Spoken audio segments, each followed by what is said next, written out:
Se eu ganhasse R$ 1 cada vez que me fizeram essa pergunta, qual o melhor momento para fazer a redação? Toda vez que eu fui dar alguma palestra em algum lugar e tal sobre redação, ou até quando a palestra é sobre TRI, alguém levanta a mão e vê essa pergunta, qual o melhor momento? Se eu ganhasse R$ 1 para cada uma, acho que eu teria uns R$ 200, talvez. No máximo, porque eu não faço tanta palestra assim também, né? Não é aquela coisa assim, 3.000 palestras. Não é tanto. Mas em toda palestra que eu vou, alguém quer saber qual que é o melhor momento para fazer a redação do Enem. Porque nós estamos com o Enem se aproximando, então, né, dica de redação tem bastante, aula de redação tem bastante. Se você faz aula de redação comigo também, pode fazer. Mas, pô, qual o melhor momento? É no início? Começou a prova? É na metade? É melhor deixar pro fim? Faz uma parte no início, a parte depois? Eu digo, cara, isso dá um bom episódio de podcast. Então hoje nós vamos conversar sobre tudo isso. Fica relaxado na cadeira e nós vamos levantar possibilidades. Se você já me conhece, você sabe muito bem que eu não vou dizer que existe um momento melhor específico, que se você não fizer tá errado. O que eu vou é fazer com que você reflita. Então deixa eu tomar meu café.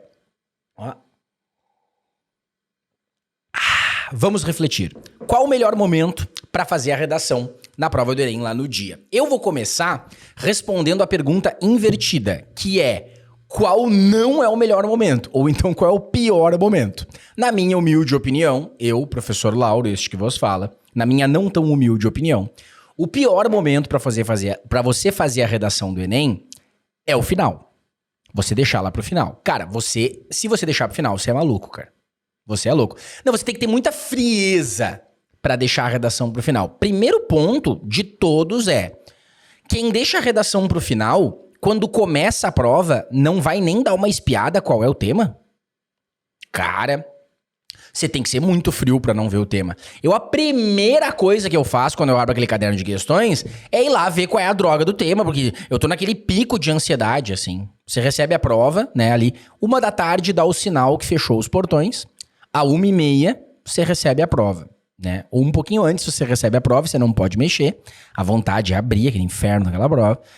Quando dá 1h30 e ela diz boa prova, você vai reto ver o tema, não tem como. E aí você vai fazer o quê? Mesmo que você veja o tema, então, não, agora eu vou bloquear isso aqui e vou focar nas questões e depois eu faço. Putz, você tem que ser muito corajoso. E o segundo motivo que você tem que ser corajoso é que pra deixar pro final, cara, você tem que ter um controle do seu tempo muito rigoroso, né? O cara tem que olhar e dizer assim, bom, a prova do primeiro domingo tem 5h30, ela começa às 1h30 e vai até às 19h, eu levo 1h30 fazendo a redação, portanto, eu vou começar às 5h30, pra terminar às 19h. Cara, é muita coragem, é muita coragem. Porque por mais organizado que você seja, pode acontecer alguma coisa, entendeu, meu? Não tem como. Não, professor, eu vou lá, então como eu sei que eu levo 1h30, eu reservo 2 horas no final pra fazer a redação. Tá, então deixa eu entender. Se você reserva 2 horas no final pra fazer a redação, você começa às 5h. E se você acabar às 6h30, o que você faz? Não, daí às 6h30 eu vou embora. Daí tu tá me dizendo que sobra 30 minutos no final, que tu poderia ter destinado pra questões mais difíceis de linguagens e humanas, que tu pulou em um primeiro momento, e tu desperdiçou esses 30 minutos? Porque tu ficou com medo de não fazer a redação a tempo e deixou lá pro final? Tá entendendo onde eu quero chegar?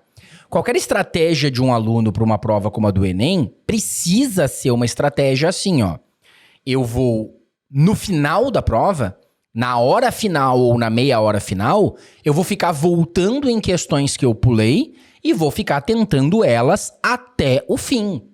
Você não é o cara que vai embora às 5h numa prova que termina às 19h. O cara que vai embora às 5h numa prova que termina às 19h não está numa segunda-feira ouvindo um podcast. Com toda certeza não está. Ele tá fazendo qualquer outra coisa. Não é. Então você não é o cara que vai embora assim. Você é o cara que vai embora no último minuto. Você é o cara que fica fazendo a prova e é responsável por fazer com que outros 2 fiquem te esperando. Porque é isso, né? Não pode ficar só um na sala, fica 2 te esperando. Você é esse cara, né? Se tiver 3 alunos do professor Lauro na sala, vocês não vão precisar ninguém ficar esperando. Vocês vão se esperar ali, tá tudo certo. Então, deixar a redação pro final é correr risco. Porque daí tem uma que eu conto na aula sempre, que eu não sei se eu posso contar aqui, né? Mas eu vou contar. Azar. Se derrubarem o vídeo, fizerem qualquer coisa, eu vou contar. No processo de correção da redação do Enem, os corretores, eles recebem a redação de forma digitalizada, né? Não recebe aquela folha que você fez e tal, é no computador ali. E aí teve um professor que corrigia a redação, que ele me mandou um print. Isso é que eu não poderia falar, porque ele não pode me mandar um print. Só que eu não vou falar em que ano que foi, não interessa. Mandou. Não poderia. E no print da redação do candidato, ele tinha escrito até a linha 19, e depois da linha 19 tinha um risco na folha. Tinha um risco, assim. E ele me mandou, o coitado do corretor, não foi pra falar mal do aluno, não foi pra nada. Foi pra me perguntar, Lauro, o que você acha que pode ser esse risco, cara? Por que esse candidato fez isso? Você imagina uma redação até a linha 19, um risco no final. Você fica, porra, que tem esse risco aqui? Se é uma redação corrigida à mão pelo professor, o risco pode ser o professor colocando, dizendo, ó, essa redação ficou incompleta, você escreveu só até aqui. Porque o professor tem que pensar até nisso, né? O aluno pode ser malandro de, depois que receber a redação de volta, terminar de passar limpo e completar e alegar que o professor não corrigiu aquela parte, né? Cara, tem que estar ligado. É, professor que dá aula em ensino médio tem que estar ligado. Mas era no computador, então quem é que fez esse risco? E ele não conseguia pensar numa possibilidade. E eu digo, olha, fulano, que é o que estava corrigindo a redação, né? O que deve ter acontecido foi o seguinte. Esse candidato deve ter deixado para passar limpo a redação no final. Vê se você vai escutando e vai sentindo a dor dele junto. Passou o primeiro parágrafo, teu primeiro parágrafo ali dá menos de 10 linhas, provavelmente, né? Passou o segundo, quando ele estava na metade do terceiro parágrafo, talvez da metade pro final, depende do tamanho da conclusão, acabou o tempo. O que acontece quando acaba o tempo na prova do Enem? O fiscal vai lá e puxa a folha. Então o que deve ter acontecido é que esse cara tava passando a limpo, o fiscal alertando ele que ia acabar, ele ignorou e continuou escrevendo, na hora que o fiscal puxou a folha, o cara fez um risco. E aí ferrou a redação inteira, né? Porque imagina você fazer a sua redação passando a limpo, eu tô rindo, mas é de nervoso, tá? Você faz o primeiro, o segundo e quase todo o terceiro parágrafo, metade dele. E a sua redação vai ficar sem proposta de intervenção, então já tira 0 na competência 5. Competência 3 vai pro saco também, que não tem planejamento de texto. Competência 2 vai pro saco porque não tem a estrutura adequada. Por mais que tenha usado o repertório sociocultural bom, a estrutura do texto não tá boa, então eles nem avaliam o repertório se a estrutura não estiver adequada. Esse cara vai tirar uns... Não vai zerar, mas vai tirar uns 400 da redação. 440, com sorte, né? Se ele mandar muito bem na C1 e na C4. A C4 não vai conseguir, porque não tá completo. O que eu vou dizer, né? Acabou a redação do cara. A melhor das hipóteses, ele tira um 560, o que hoje, para a maioria dos cursos que você vai concorrer, é a mesma coisa que zerar, né? 560 você não vai passar. Bah, professor, coitado dele, até eu que moro aqui no Nordeste larguei um bah agora. Acho que eu tô ouvindo muito o senhor e tô influenciado. Já estou sabendo, tá? De pessoas que estão influenciadas pelo meu bah. Olha que maravilha, a gente sai de um assunto como o melhor momento de fazer a redação pra falar sobre o bah. É isso. O bah é uma palavra fantástica que as pessoas precisam pegar no resto do Brasil. Bah! É quando tu sente a dor do cara, entendeu? Tipo, o cara não conseguiu terminar. Bah, professor. E aí você automaticamente pensou assim, coitado.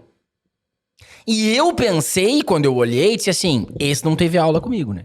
Porque a redação, ela é sem identificação, a gente não sabe quem é o aluno. Esse não teve aula comigo, eu pensei, porque eu não deixo, né? O aluno fazer a redação no final, porque justamente isso pode acontecer. Se acaba o tempo e você tá pintando o gabarito no final, o pior cenário possível é você deixar umas 3 questões em branco. Tá. Você não ia acertar elas mesmo, provavelmente, deixar em branco não vai ser tão grave assim. A gente tenta não deixar, mas, pô, deixar uma questão em branco é muito menos grave do que 11 linhas de uma redação, né? Nem se compara. Nossa, professor, eu não tinha pensado nisso. Se o seu objetivo era me deixar com medo de fazer a redação no final, o senhor conseguiu, parabéns. Que bom, era exatamente esse. O objetivo do início do episódio. Tá, mas e qual é o melhor momento, então? O melhor momento pra fazer? Depende. Eu acho que existem 3 possibilidades. Eu vou tentar reduzir a 3, porque são várias, né? A primeira possibilidade é você abrir a prova de redação. Possibilidade 1, então.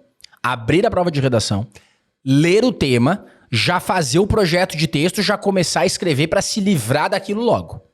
Daí se você faz a redação em 1 hora, acho que ninguém faz redação. Mas se você faz em 1h30, 3 da tarde, você se livrou daquele inferno. Se faz em 2 horas, 3h30, você se livrou daquele inferno. Se você leva 2h30, acho que esse é o limite máximo que alguém pode levar, se não dá tempo de fazer a prova, 4 horas se acabou. Tem 3 horas para fazer as questões. Né? O ideal é levar entre 1h30 e 2 horas. Muita gente usa essa técnica. Começa pela redação, já se livra desse inferno e foi. Quando você faz isso, você tem que estar muito ciente de que você tem um tempo pra fazer aquilo, porque depois você tem 90 questões pra enfrentar. Senão você vai fazer parte daquele grupo de alunos que é extremamente comum, que vai muito bem na redação e se ferra no resto. Então tem cara fazendo 980, 960, até 1000 na redação. E aí quantos acertos ele fez? 22 em linguagens e 18 em humanas. Não adianta nada, né? Não adianta nada. Você foi atrás da redação, não sei do que lá, e não passou, né? Aliás, é bem interessante de ver a análise dos dados das pessoas que tiram 1000 na redação, quantos acertos elas fazem, né? A gente acha que o cara que tirou 1000 na redação fez tipo 80, 40 em linguagens, 40 em humanas. Ninguém no Brasil com 1000 na redação fez 80 acertos. Acho que o maior número de acertos que tem, pelo que eu lembro da tabela que eu vi, são 76. Talvez tenha um 78. 76 acho que é o máximo, assim. A imensa maioria das pessoas que tiram 1000 na redação, a imensa maioria fazem menos de 75, fazem 72, 70, 68 acertos. Não chegam a 35 ali em cada área. Nossa, professor, achei que as pessoas gabaritavam. Não, ou você prioriza o 1000 na redação, ou você prioriza as questões. As duas coisas não dá, né? Já falou sobre isso também. O mito de ir atrás do 1000 na redação. Mas o episódio de hoje não é sobre isso. O episódio é sobre começar pela redação e saber que você não pode levar 4 horas nela. Você vai virar o cara que vai bem na redação e se ferra no resto. Você vai virar, sabe quem? Aqui. Agora vai dar ruim. Agora vai dar ruim. Acho que eu vou falar longe do microfone pra ser menos cancelado essa. Será que se eu falo assim, aí ninguém vai ouvir nada? Cara, eu vou falar bem baixinho. Se você fizer isso, você vai virar aquele cara que posta um print do boletim no final do ano do Enem, que daí o boletim tem as 5 áreas, né? Daí ele pega a área de linguagens e borra a nota de preto. A de humanas borra a nota. Natureza borra a nota. Matemática borra a nota. E aparece no final só a redação, assim. 980, 960, 940, 920. E diz assim: ainda não é uma aprovação, mas isso me motiva a estar no caminho certo. Pelo menos conseguir esse orgulho dessa nota na redação. Daí você marca os professores que foram responsáveis por aquela nota na redação. Professor, agora o senhor me atingiu, agora doeu, porque inclusive esse ano eu fiz isso e marquei o senhor, né? E você nem percebeu que eu sou teu professor de redação e linguagens e você me marcou num print tapando a nota de linguagens, só com a nota de redação. E aí você ficou brabo porque eu não repostei você. Como é que eu vou repostar você com um notão de redação tapando a de linguagens, mano? Que eu tô te dando aula também, cavalo. Ai, senhor, que saco. Pelo menos eu me orgulho da redação, que eu vou super bem, escrevo super bem. Passou? Não, então não adiantou nada. Ai, professor, não me fala isso que me machuca. Essa doeu no coração, essa eu não esperava. Você viu que o episódio era sobre quando fazer a redação, você sabia que eu ia falar alguma coisa. Você sabia. No fundo você sabia. Mas sempre dói escutar igual. Tá. Você vai fazer a redação em 1h30, 2 horas, você começou a redação, se livrou. Essa é uma possibilidade. Segunda possibilidade, deixar pro meio. Acho legal fazer toda a prova de linguagens, fazer redação e depois toda de humanas? Não. Porque você precisa priorizar as questões fáceis de cada área. Então, de repente, procurar as mais fáceis de linguagens, procurar as mais fáceis de humanas, pulando as outras, daí fazer a redação pela metade da tarde e no final da tarde voltar para as mais difíceis de cada uma das 2 áreas. É uma possibilidade. Você deixa a redação pro meio. Então, o pior cenário possível é deixar pro final. Entre deixar pro início ou pro meio, eu acho que é exclusivamente uma opção sua, cara. Não tem um melhor, assim, ó. É melhor por causa de X. Não. Vê a estratégia que você mais se adapta, sabe? De deixar pro final ou então de fazer aquilo ali no início. Acho que tanto faz. Tanto faz. Não deixa pro final. Separa. Se for fazer no meio, o que você vai fazer antes, no início? Toda a prova de uma área? Não. Faz as mais fáceis de cada área pra jogar a TRI ao teu favor. Faz a redação no meio e depois as difíceis de cada área. Uma boa estratégia. Tá, professor, o senhor falou que eram 3 possibilidades que o senhor ia reduzir. A terceira e a última é a minha. Que como é a minha... essa é a sua favorita. Sim, se ela não fosse a minha favorita, eu não usaria ela, né, gênio? Ah, então eu vou fazer essa porque o senhor falou que a sua favorita deve ser a melhor. Para de ser Maria, vai com as outras. Chato. Tu parece aquele cara que quando acontece alguma coisa e vai postar no Twitter, antes de twittar, tu olha os outros tweets da tua bolha pra ver se eles postaram a mesma coisa ou não. É isso que tu faz. Não, faz o que tu acha melhor pra ti. Eu já te disse qual que é ruim, os outros 2 tu escolhe. Ou os outros 3. A terceira que eu faço é abrir a prova, eu não consigo não olhar pro tema. Não tem como, eu tô muito ansioso. Só que da mesma forma que eu tô muito ansioso pra ver o tema, eu também tô ansioso pra ver as questões de linguagens. Então, se eu fizer toda a redação no início, vai demorar muito pra eu chegar nas questões de linguagem, eu não consigo, porque eu quero ver o que caiu em linguagens. Então, eu olho o tema, leio os textos motivadores e faço o meu projeto de texto. Se você está ouvindo esse episódio, nunca teve aula de redação comigo, ou com o seu professor você nunca ouviu falar em projeto de texto, eu sugiro que você pause este episódio agora, coloque projeto de texto redação do Enem no YouTube e vá procurar aulas sobre isso com urgência. Projeto de texto é obrigatório. Eu fiz o meu projeto de texto, coloquei lá, pum, acabei.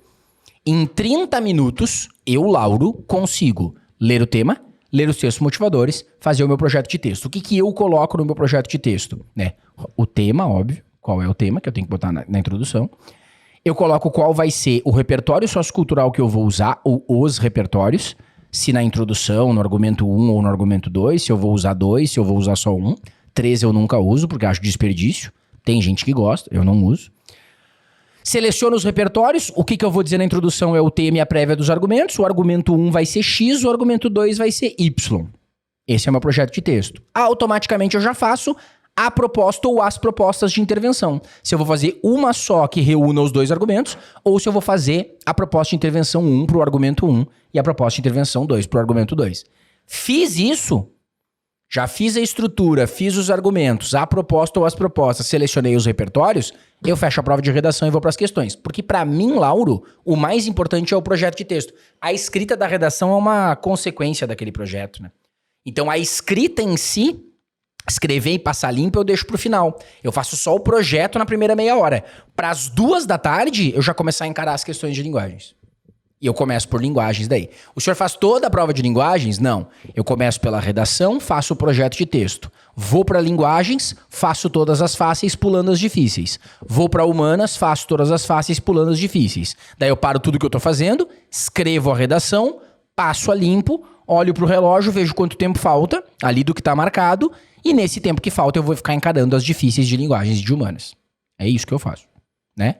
Tem gente que adapta um pouquinho essa estratégia e faz, no início da tarde, ler o tema, projeto de texto e o rascunho, e deixa pra só passar limpo na metade. Também é uma boa. Porque daí talvez quando você for passar limpo, você já tá com outro pensamento, você consegue prestar mais atenção em possíveis erros, né? Olhar aquilo com outro olhar. Cara, são variações de uma mesma estratégia. Resumidamente, no final do episódio, existem 4 estratégias para qual é o melhor momento de fazer a redação do Enem. Um deles é o pior disparado, deixar para o final. Não deixaria. Os outros 3 são fazer toda a redação no início, fazer toda a redação no meio, fazer uma parte da redação no início e outra parte no meio. Eu uso a terceira estratégia. Por tudo que eu te falei aqui, eu acho que ela é a melhor para mim. Você precisa... Ah, professor, mas aqui eu gosto muito de ti, então tudo que tu fala eu faço. Essa vai ser a melhor pra mim também. Você precisa começar a formar a sua própria opinião. Tem pessoas que olham a estratégia do Lauro e dizem assim, bah, mas se eu ler o tema, fizer o projeto de texto e não aproveitar que eu já tô naquele momento criativo pra escrever o texto, eu vou esquecer depois o que eu queria fazer. O projeto de texto não vai ser suficiente. Ótimo, então pra você é melhor escrever o texto naquela hora. Pra mim, não.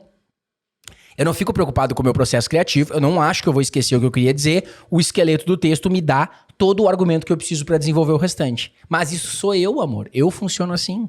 Não quer dizer que você, nenê, precisa funcionar assim também. Você pode ser diferente. A gente não precisa nem brigar por isso, a gente pode concordar numa boa. Na minha opinião, existe o melhor momento pra você fazer a redação pra você. E existe o pior momento pra todo mundo, que é no final. Mas sabe o que é o mais importante de todo episódio? O mais importante de tudo isso é que existem 2 grupos de alunos ouvindo esse episódio. Um grupo de alunos já tinha pensado sobre isso, já tinha definido o seu melhor momento e usou o episódio apenas para confirmar se vai fazer isso mesmo ou se vai fazer outra coisa. Mas o segundo grupo, pra mim, é o mais importante de eu ter atingido. O segundo grupo é o grupo que nunca tinha parado pra pensar nisso. É o grupo que quando olhou o título do episódio pensou assim, quando é o melhor momento de fazer a redação? Sei lá, eu vou lá e faço a redação. E agora tá parando pra pensar sobre o melhor momento. Esse grupo eu consegui causar uma transformação inenarrável, porque esse grupo vai se distanciar muito daquelas pessoas que nem pararam pra pensar sobre isso. Tem gente que deixa pra definir a estratégia que vai usar na prova lá na hora da prova mesmo. Tá maluco, cara? Esse episódio que eu te dei hoje já te deu uma orientação de como fazer no primeiro domingo. E como eu sei que essa pergunta vai surgir, eu vou aproveitar pra, no finalzinho do episódio também, responder a segunda pergunta que vai surgir. Lauro, tu já deu toda a ordem que tu faz no primeiro domingo. E no segundo, como é que tu faz? A mesma coisa, só que sem a redação. Eu começo por matemática, porque eu prefiro matemática do que natureza, faço as fáceis. Depois eu vou pra natureza, faço as fáceis, pulando as difíceis. Obviamente, no segundo domingo eu pulo muito mais questões do que no primeiro, porque são as áreas que estão mais afastadas daquela que eu dou aula. Matemática faço e pulo as difíceis, natureza faço fáceis e pulo difíceis, volto pra matemática tentando fazer as mais difíceis, volto pra natureza. Ainda no segundo domingo, dá tempo de eu voltar mais uma vez em cada uma procurando aquelas mais difíceis mesmo, que eu não consegui fazer nem na segunda passada. Daí, no final, o tempo que me sobrar, eu chuto aquilo que não der tempo de fazer.